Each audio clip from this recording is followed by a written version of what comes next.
Emily Tayler spoke with Professor Paul Kershaw, who you just heard from there, and joins us live. Emily, when we talk about housing affordability, it seems to be out the window for young people in this country.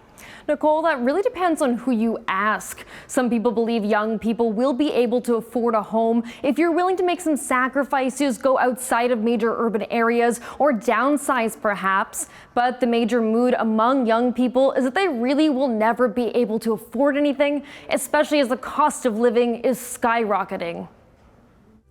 Taliesin Ho Divine is a Gen Z who just finished his master's degree.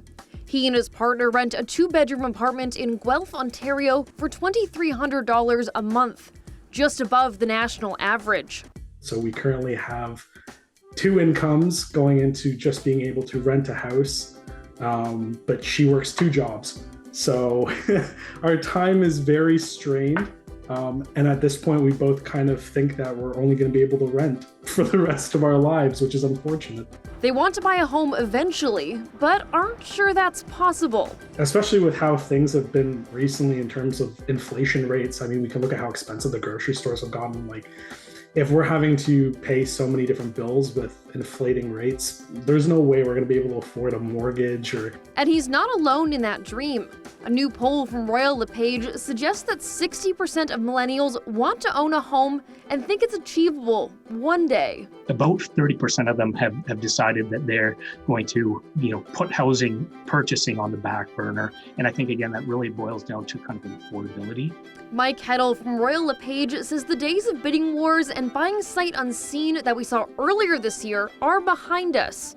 But prices are still just too high for many first-time buyers. The Bank of Canada is expected to raise interest rates as inflation continues to climb. That uncertainty, paired with a roller coaster of a housing market, means that more people are renting instead. That's creating some pent-up demand for the rental market. And we're finding a very strong landlord's market where we're seeing multiple offers on rental properties and rental prices, hitting an all-time high. You'll have to shell out over $1,700 a month for the average 1-bedroom and over $2,200 for a 2-bedroom. That's up 15% from last year. And that bill only increases when you look at major cities like Vancouver and Toronto, where it costs more than $3,000 for a 2-bedroom place. And without savings, years to build a good credit history, or borrowing from the bank of mom and dad, many young people are even being left behind from the rental market.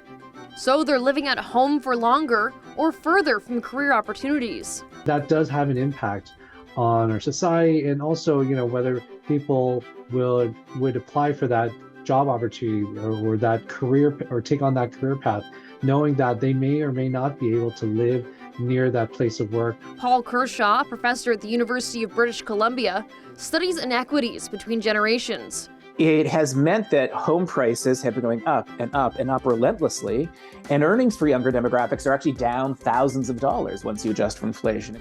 He says there's no silver bullet for housing inflation, but he's calling on the government to commit to make it easier to build more affordable units, improve StatsCan's data on housing inflation, and shift taxes away from low earners and onto homes that cost more than $1 million.